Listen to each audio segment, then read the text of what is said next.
Adam Schefter is reporting that Hugh Jackson has been taken out of the decision-making process for the #1 overall pick, which should surprise no one, Skip.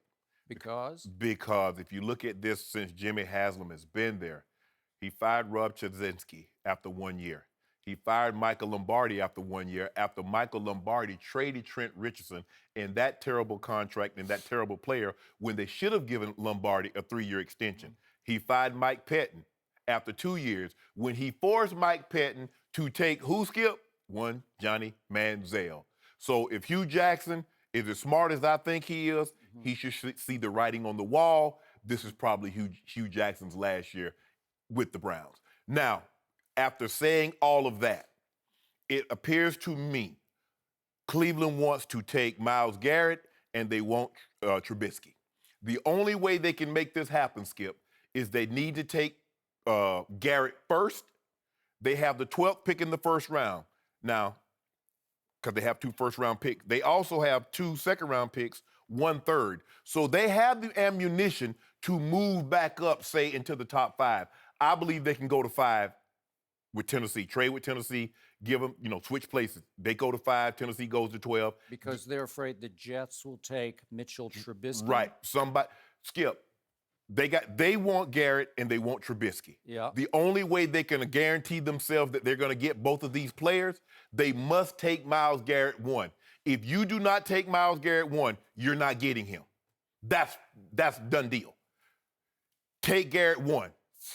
Give that 12th pick. You have 2 second-rounders. Give the 12th pick in the draft. Give the second-round pick in the draft because you have 2 twos, Skip, because it's not like you only have 1. You have 2 twos. Give them one of those and maybe the fourth round pick. Yep. And move up to 5 with Tennessee and take Mitchell Trubisky if you believe he's the guy of the future because he is an Ohio kid. So, and you know how Ohio fans feel about their Ohio player, local kid playing for the local team. So that would be a win-win. Now, I'm more convinced than ever that they're probably going to take a punter with the first overall pick because I'm quite sure now. I'm beginning to wonder, you have all the confidence in the world in Sashi Brown. I'm not so sure. Because I never said that. I just like him. I like Paul DePodesta. I just like them personally. I think they're good guys, and I root for them. But if they do this, I'm not going to root for them. So that's what I'm thinking, Skip. If you want Myles Garrett and you want Trubisky, the only way you can guarantee yourself that you're going to get both, you better take Myles Garrett #1, package the 12th pick in the draft, a second-round pick, maybe a 4th, move up to 5 with Tennessee, and take Trubisky. That's the only way you're going to get both of the guys that you want. Because if you take Trubisky first, you're not getting Myles Garrett. So here's my issue with both of these picks.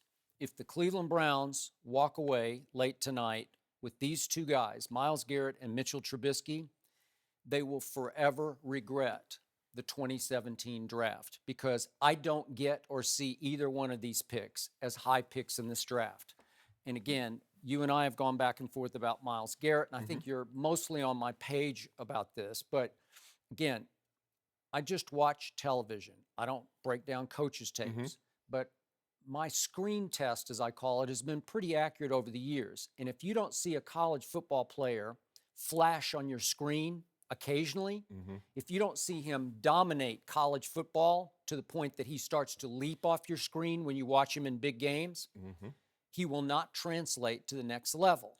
And my screen test has been pretty valuable to me over the years. And again, when I watched Myles Garrett, he never leaped off my screen. And I watched a good bit of A&M last year. I didn't watch quite as much of North Carolina, but I promise you, not once did I ever sit back while I was watching North Carolina and think, that Mitchell Trubisky is going to make some NFL team really happy. Right. In fact, if you'd said he's going to go in the 5th round, I'd say, I could see that. Maybe it's a project for somebody to take a shot at because I would watch a guy who looked a little robotic, who didn't have a great feel or touch for running a college offense. I saw a guy who didn't have any real feel for throwing the deep ball. And this is the guy that I'm now reading reports that they have had discussions about taking Mitchell Trubisky #1 overall. Well, Skip, if you look at the Florida State tape, you're going to take him #1 overall because I think that was the best game he had. You remember the game went back and forth, and then he led him down the field and got him in field goal range. So if you look at that tape, maybe Skip, but Maybe. I Okay, agree with you, so Skip. I don't see it. They went 8-5, did North Carolina. They lost their bowl game to a Stanford team without Christian McCaffrey, a game that I watched a lot of, and he threw 2 touchdowns and looked okay doing that, and he also threw 2 picks and didn't look very good doing that against Stanford. And I hark back to my days of watching Jay Cutler play at my school, Vanderbilt. And again, they're the doormat of the SEC, but trust me on this, and Mike Shanahan would applaud that I'd be saying this. You just had to watch a couple of games when Jay was a junior, and he would leap off your screen. You'd say, that guy's got big-time talent. Right. Where he would take over an SEC game, and you'd say, wait, are my eyes deceiving me?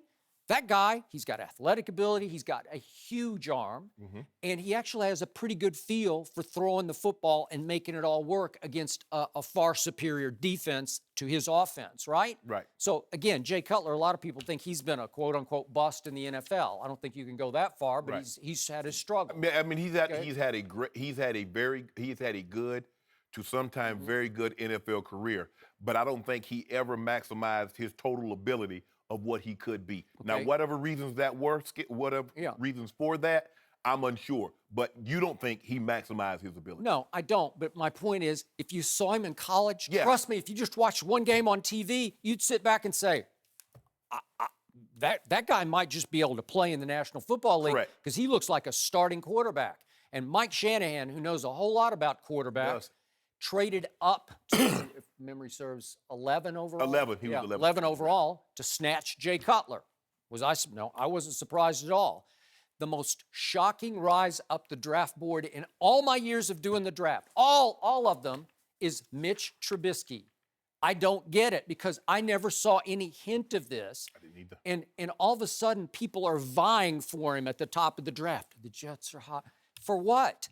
He couldn't start for 2 years. He was Mr. Ohio football, as you point out. Yes. But then he goes to North Carolina, and Marquise Williams is more of an option quarterback. But they run a lot of option, and Turbisky came out as a dual threat guy. Right. So he's got athletic ability that I didn't see a lot of last year because they didn't really do that much of it. But they had a lot of triple, option, what do you call it? Zone read option. They had all that built into their offense. But the point is that what are we seeing here? This is runaway mock draft kind of stuff to the point that I am mocking the mock drafts today because I don't get it. And I'm going to caution you that I'll hark back to that 2011 draft. And this is one where I stood my ground. You can go check the tapes. 2011, lots of quarterbacks were going to go high. It was Jake Locker, and it was Blaine Gabbert, and it was Christian Ponder. And they're going to go in some order, and everybody's vying for who's going to take them how high. It's just like with Deshaun Watson and Turbisky. And all of a sudden, I'm looking at them, and I watched a lot of those 3 guys in college, and I said, I don't see any of them. I don't see them as first-round picks. They're all nice guys, and if you go interview them, we had them all on the show. They're all great guys. You'd say, I'd like to have him in my quarterback room.